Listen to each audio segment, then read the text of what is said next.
우리 이 시간에 김소미 전도사님 나오셔서 말씀 전할 때에 저희가 큰 박수로 한번 응원의 박수 한번 주시고 말씀 들으시면서 네, 호응도 잘 해주시고 네, 힘을 주시면 감사하겠습니다. 네, 나오겠습니다.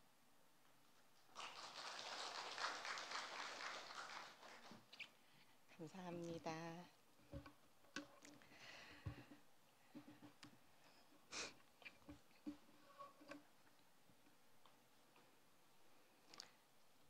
샬롬. 우리 옆에 계신 분과도 함께 인사 나누실까요? 잘 오셨습니다. 사랑하고 축복합니다. 오늘 이곳에서 만나니 더욱 반갑고 더욱 좋습니다. 사실 우리 성도님들께 어떤 말씀을 전해드려야 되나 참 많이 고민하고 기도했습니다. 저의 말이 아닌 하나님의 말씀이 이곳에 떨어지고 성도님들 가슴에 새겨져서 그 말씀이 삶을 살아내는 성령의 능력이 될 수 있게 해달라고 전해야 될 말씀을 주시라고 기도했습니다. 그리고 사실 전하고자 했던 말씀은 따로 있었습니다. 그런데 전할 말씀을 준비하고 기도하는데 자꾸 마음에 다른 마음을 주셨습니다. 하나님께서는 제가 만난 하나님을 전하기를 원하시는 것 같았습니다. 그래서 이 시간 제가 만난 하나님을 우리 사랑하는 성도님들께 전해드리려고 합니다. 오늘 본문 말씀 고린도후서는 우리 성도님들이 잘 알고 계신 것처럼 어려움을 겪고 있는 고린도에 있는 교회들에게 바울이 보낸 편지입니다. 고린도 교회 성도들은 사도 바울을 향한 오해와 불신을 가지고 있었습니다. 바로 사도 바울의 고난과 사도권에 대한 오해와 불신이었습니다. 바울과 사도들이 겪는 고난이 성도들이 이해가 안 되는 것이었습니다. 복음이 막 퍼져가던 때인데 복음을 전하시고 하나님을 섬기는 지도자가 저렇게 끊임없는 고난을 겪는 것에 대해 불신하고 결국 사도권에 대한 시비가 붙었던 것입니다. 사랑하는 우리 성도님들도 예수님을 잘 믿고 있는데 신앙생활 잘하고 있는데 갑자기 닥친 시련과 고통 때문에 하나님을 의심하고 오해한 적 있으십니까? 아니면 예수 잘 믿고 교회 열심히 다닌다는 사람들이 마치 벌이라도 받는 것처럼 힘든 일을 겪고 어려운 일을 당하는 것을 보고 하나님을 의심하고 오해한 적 있으십니까? 불신한 적 있으십니까? 저는 있습니다. 전 할머니 때부터 내려오는 믿음의 유산을 가지고 태어난 모태신앙입니다. 저의 외삼촌도 목회를 하시고 저희 어머니께서도 목회를 하십니다. 저희 엄마 42의 나이에 1999년 저희 어머니는 거의 삶을 포기해야 될 정도로 많은 걸 잃으셨습니다. 보증을 성게 잘못돼 집 2채가 날아갔고 하루아침에 전 재산을 잃었습니다. 오갈 곳 없던 저희 가족은 교회에서 마련해준 시골 작은 초가집으로 이사를 해야 했습니다. 그때부터 전업주부로만 사셨던 저희 엄마는 보따리 장사, 보험 등 많은 일들을 하기 시작하셨고 고난의 행군이 시작되었습니다. 그러나 교만과 이기심이 끝이 없던 저의 관심은 오직 저 하나였습니다. 피아노 전공을 위해 개인 레슨을 받고 있었던 저의 고3은 꿈도 접어야 했고 나름 모범생이었던 저는 낭떠러지로 떨어지며 그야말로 추락하는 것은 날개가 없는 것처럼 방황의 시간이 시작되었습니다. 그저 내 꿈을 잃어버렸다는 그 하나가 제겐 너무도 커서 다른 가족들의 아픔과 고통은 보이지 않았습니다. 오로지 나의 억울함, 나의 고통, 나의 힘듦만 생각하며 매일매일이 방황과 탈선의 시간이 되었습니다. 그리고 그때 모태신앙이었던 저희 어머니는 진짜 참 하나님을 만나게 됩니다.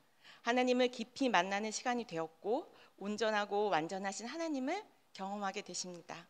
그리고 그렇게 밑바닥까지 내려갔던 그녀의 시간이 하나님을 뜨겁게 만나는 시간이 되면서 아무것도 달라진 것이 없는 그녀의 삶이 회개가 일어나고 감사로 채워지고 그리고 결국 목회의 길을 걷게 되는 출발선이 됩니다. 그랬기에 제게 하나님은 엄마의 하나님이셨지 저의 하나님은 아니셨습니다.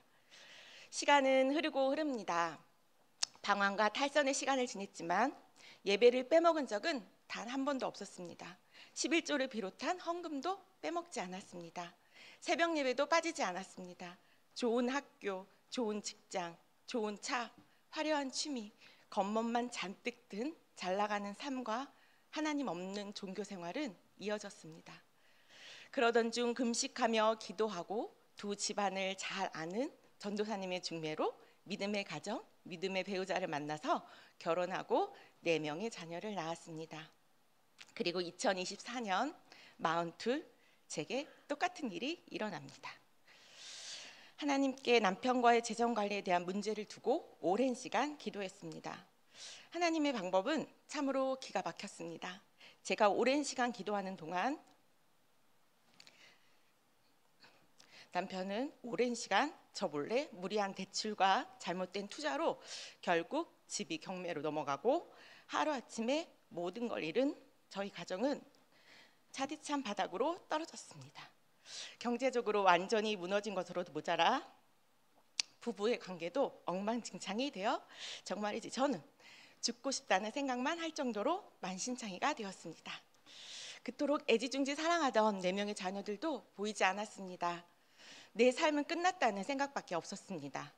아무런 희망도 없었고 그토록 열심을 다해 새벽 예배, 모든 공예배는 다 참석하고 매일 성전에 나가 1시간씩 2시간씩 기도한 모든 것들은 아무 쓸모없게 느껴졌습니다. 정말 암담한 현실 앞에 저의 믿음과 신앙은 온데간데 없었습니다. 하나님을 잘 믿는다고 하면서 일어난 이러한 시련과 고난 앞에 하나님을 의심하고 오해했습니다. 하나님을 불신했습니다. 그런데 바울은 뭐라고 얘기합니까? 고린도후서 6장 9절에서 10절 말씀을 함께 읽겠습니다.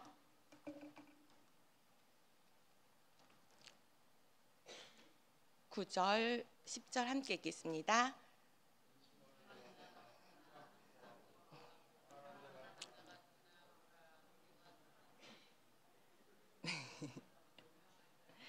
제가 읽겠습니다.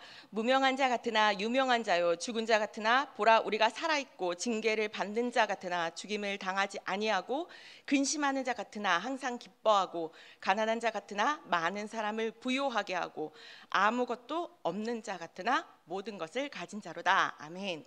무명한 자 같으나 죽은 자 같으나 징계를 받는 자 같으나 근심하는 자 같으나 가난한 자 같으나 아무것도 없는 자 같으나 세상에서는 죽은 자 같고 징계받는 자 같고 근심하는 자 같고 가난한 자 같고 아무것도 없는 자 같아 보이지만 하나님 앞에서는 참된 자고 그분이 인정하는 자라고 말씀하십니다. 하나님 앞에서는 살아있는 자고 죽임당하지 않으며 하나님으로 인하여 항상 기뻐하고 많은 사람을 진리로 부유케 하고 하나님과의 관계 때문에 모든 것을 다 가진 자라고 합니다. 예수님은 인간의 부요함을 위하여 스스로 가난한 자가 되셨습니다. 바울도 그리스도를 아는 고귀한 지식 때문에 스스로 부요한 자라고 생각하였습니다. 모든 것을 가졌다는 것은 소유의 개념이 아닙니다. 빈부의 개념이 아닙니다. 하나님과의 관계의 개념입니다. 나의 아버지 되시는 하나님의 아들로, 하나님의 딸로 관계되어 있다는 것을 잊지 않으시길 바랍니다. 하나님이 통치하시고 모든 주권은 하나님께 있고 그 하나님으로부터 우린 창조된 하나님의 자녀이기 때문에 우리는 이 말씀을 누릴 수 있고 누려야 되는 것입니다. 지금 누구의 통치 밑에 있으십니까? 내 인생 하나님이 통치하고 계십니까? 내 돈 하나님이 통치하고 계십니까? 내 계획 하나님이 통치하고 계십니까? 내 자녀 하나님이 통치하고 계십니까? 하나님의 통치하심을 믿으시길 바랍니다. 아버지는 자녀에게 어떤 분이십니까? 부모는 자녀에게 어떤 사람입니까? 11절에서 13절 말씀 함께 봉독하시겠습니다. 너희를 향하여 우리의 입이 열리고 우리의 마음이 너희가 우리 안에서 죽 빠진 것이 아니라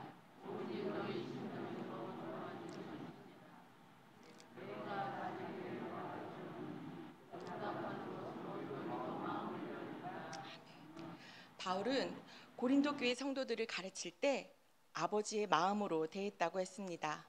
자녀를 양육함처럼 했다고 합니다. 부모 자녀의 관계는 맞고 틀리는 게 아닙니다. 아버지는 자녀들에 대해서 끊임없이 기다려 주십니다. 자녀는 긴 기다림의 싸움입니다. 관점이 바뀌고 의식이 바뀌고 성장하고 성숙하도록 기다려주는 겁니다. 사도 바울이 오해에 빠져 있던 잘못된 시각으로 모든 걸 바라보고 있는 고린도 교회를 향해서 마음을 넓히라라고 합니다. 이 넓힌다는 것은 그 기초가 하나님께 있다는 것입니다. 하나님의 관점에서 기다리라는 뜻입니다. 하나님의 마음으로 그것을 지금 사도 바울이 권면하고 있는 것입니다. 어떻게 보면 오해를 받고 있는 사도 바울 입장에서는 피해자고 용서를 해야 하는 입장일 수 있습니다. 그러나 사도 바울은 고린도 교회를 사랑했습니다. 하나님의 관점으로 고린도 교회를 바라보았습니다. 우리는 자기의 인격으로 이해해 보려고 하고 자기의 인격으로 용서하려고 합니다. 그러나 우리는 하나님이 우리를 용서한 시각을 가져야 합니다. 하나님의 관점을 가져야 합니다.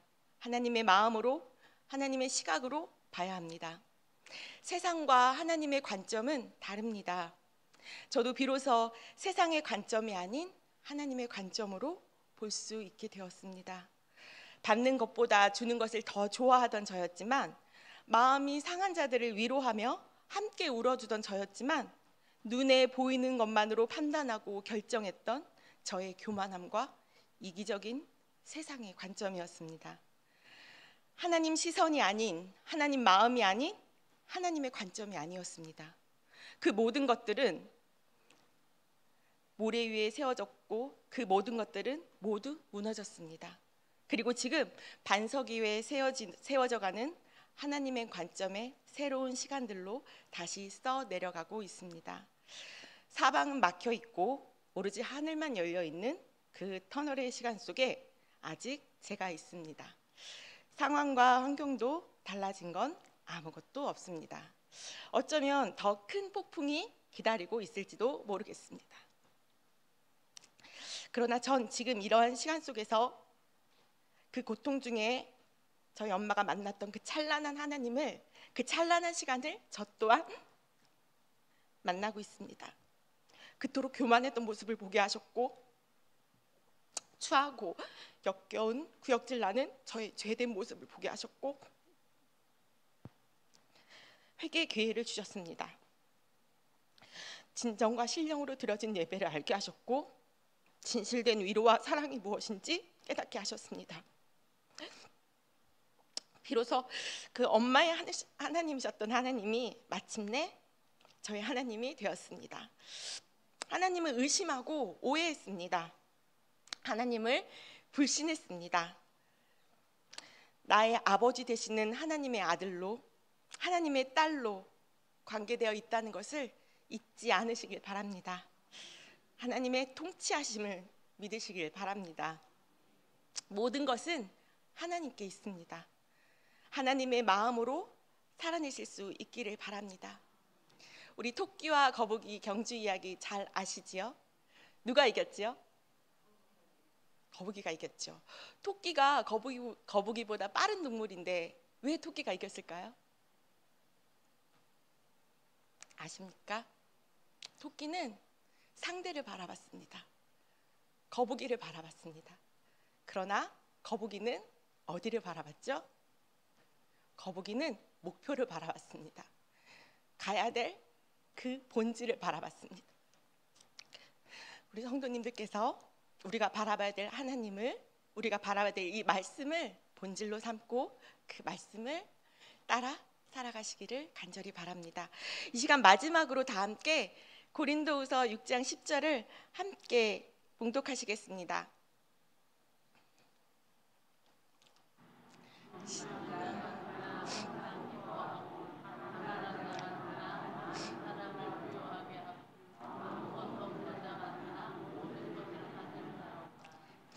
예수님 때문에 우린 그런 자입니다.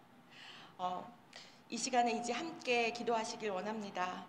오늘 저의 이야기가 아닌 하나님께서 각자에게 주신 말씀이 있으셨을 겁니다.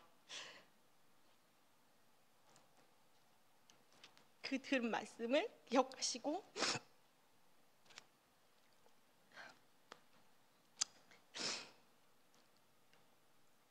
죄송합니다.